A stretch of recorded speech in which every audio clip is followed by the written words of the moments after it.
Rafael Nadal, one of the greatest tennis players of all time. The king of clay, a legend feared by almost every opponent who dared to step across the net. But there's one man, one unknown, one outsider who can proudly say, "I beat Nadal every time I played him." That man? Dustin Brown. Yes, Dustin Brown, the flashy, dreadlocked German-Jamaican shotmaker who lived most of his career ranked outside the top 50, is one of the very few players in tennis history to hold a perfect record against Rafael Nadal. And it's not just the fact that he beat him, it's how he beat him. With daring drop shots, flying volleys, and an unpredictable style that left Nadal, one of the toughest competitors in the history of sport, completely helpless. This is the story of the unknown player who beat Rafael Nadal 100% of the times. Who is Dustin Brown? Before we get to the Nadal matches, you need to know Dustin Brown's story. Born in Germany in 1984 to a Jamaican father and a German mother, Brown grew up between two worlds. He spent part of his childhood in Germany, then moved with his family to Jamaica. His upbringing wasn't glamorous, his family struggled financially, and tennis wasn't an easy path. Courts and resources were limited in Jamaica. But Brown loved the sport, and he had something different: flair. He wasn't built like a typical baseline grinder. Instead, he thrived on improvisation, drop shots, tweeners, serve and volley attacks, and insane reflex volleys at the net. He also had his signature look, long dreadlocks that bounced behind him as he sprinted around the court. Fans loved it. He stood out instantly, not just for his tennis, but for his style. Brown turned pro in 2002. But the life of a lower-ranked player isn't easy. For years, he traveled across Europe in a camper van his parents bought him, sleeping, eating, and living inside it to save money while playing small tournaments. It was a grind, but it shaped him. He was scrappy, resourceful, and fearless. Traits that would serve him well when he faced the giants of the game. The style that made him different. What made Dustin Brown special wasn't consistency, it was unpredictability. He didn't play like Nadal, Djokovic, or Murray. He wasn't a baseline wall. He didn't grind for hours in rallies. Instead, he attacked at every chance. Big serve, rush the net, crazy drop shots, angles nobody expected. He played tennis like an artist, painting strokes that defied logic. The problem? His style wasn't built for week-in, week-out dominance. It was too risky. Some days it worked and he looked unbeatable. Other days it fell apart and he lost to players ranked far below him. But when it clicked, he could beat anyone. And that's exactly what happened when he faced Rafael Nadal. The first encounter, Halle 2014. The year was 2014. The tournament, Halle, Germany. A grass court event just before Wimbledon. Nadal came in as the overwhelming favorite. He had just secured his 9th French Open title, once again proving his clay court dominance. The transition to grass was never his strongest suit, but Nadal was still the world #1. And against Dustin Brown, ranked outside the top 80, nobody gave the German-Jamaican much of a chance. But from the very first points, it was clear this wouldn't be a routine Nadal win. Brown opened with booming serves and followed them straight to the net. Nadal barely had time to set up his passing shots before Brown was cutting them off with crisp volleys. The dreadlocked underdog wasn't rallying. He was suffocating Nadal, forcing the Spaniard to improvise from uncomfortable positions.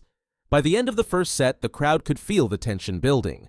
Every time Brown rushed forward, the audience gasped. Every volley winner brought the German fans to their feet. And when Brown sealed the opening set 6-4, the stadium erupted. The second set was pure shock. Brown didn't just beat Nadal, he dismantled him. Serving bombs, hitting outrageous drop shots, and pulling off volleys at impossible angles, he completely broke Nadal's rhythm.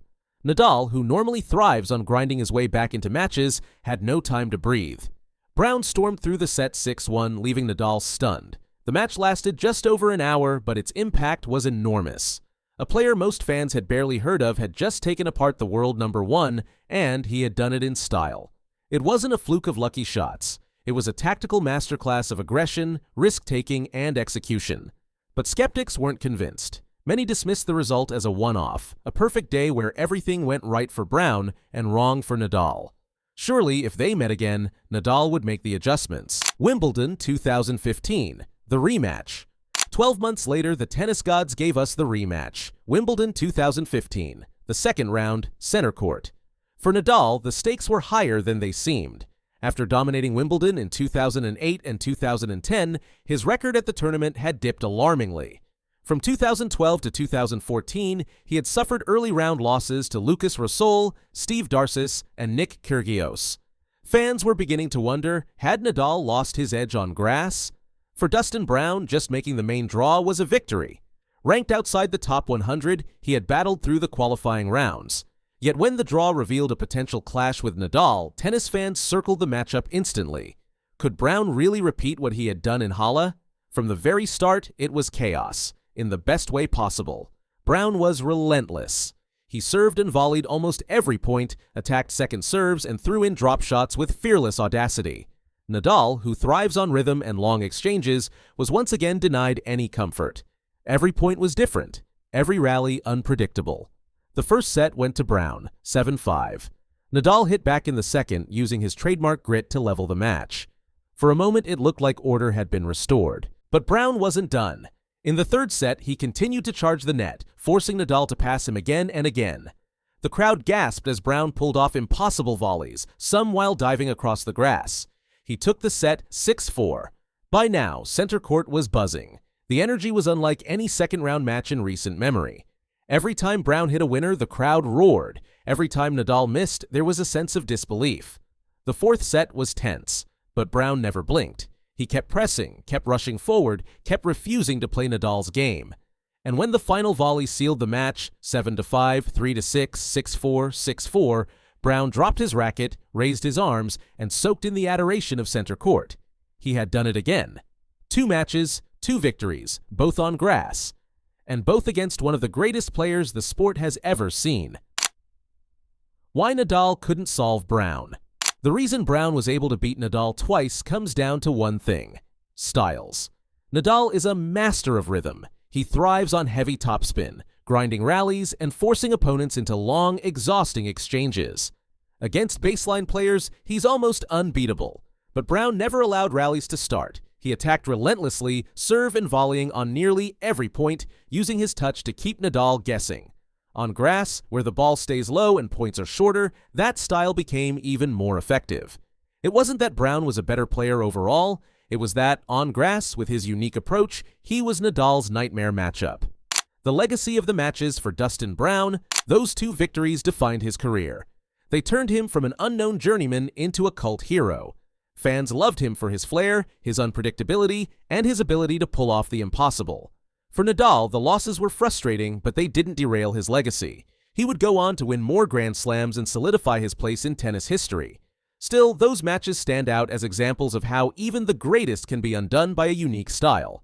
And in the record books, the stat remains. Dustin Brown, 2. Rafael Nadal, 0. Dustin Brown's career beyond Nadal. Of course, Brown's story didn't begin or end with Nadal. He reached a career-high singles ranking of number 64 in 2016 and cracked the top 50 in doubles.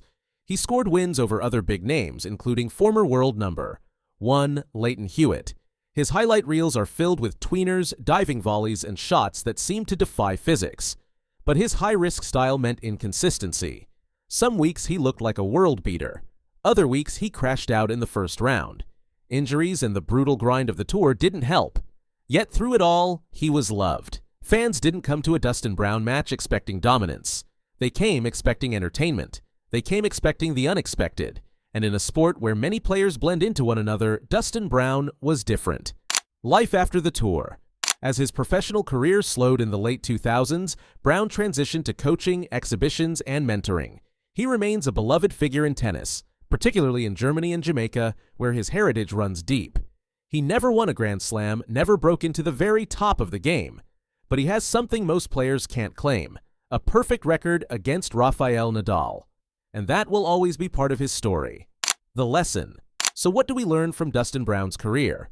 First, matchups matter. Even the greatest players can be undone by styles they hate. Nadal's relentless consistency couldn't solve Brown's chaos. Second, tennis isn't just about trophies and rankings, it's about moments. And Dustin Brown gave us moments that will be remembered forever. Finally, greatness comes in different forms. Nadal's greatness is measured in Grand Slam titles. Brown's greatness lies in his courage to play tennis his way, fearless, entertaining, and unforgettable. And in the end, that's why fans will always remember Dustin Brown, the showman who dared to attack, who brought magic to the court, and who walked away undefeated against Rafael Nadal. If you are tired of feeling stuck in your tennis journey, training hard but not seeing real results, struggling with injuries, inconsistency, or feeling like you're not reaching your true potential, is because you're not doing what the pros do. The difference between staying where you are and playing like a pro isn't just talent, it's having the right system, mindset, and support. That's exactly why I created the Tennis Motivation Academy for players who refuse to settle. If you're serious about leveling up, this is your shortcut. You'll get the Become a Pro Player Guide, so you train with the same structure as top athletes. Elite fitness routines, so you move faster, hit harder, and outlast your opponents. Injury prevention system, because pain shouldn't hold you back. A private community of winners, because who you surround yourself with matters. Spots are limited and doors won't stay open forever. If you keep doing what you've always done, you'll keep getting the same results. Don't wait, take action now. The link is in the description. That's it for today. If you found this video useful, leave a like, subscribe, and share it with your tennis friends. See you in the next one.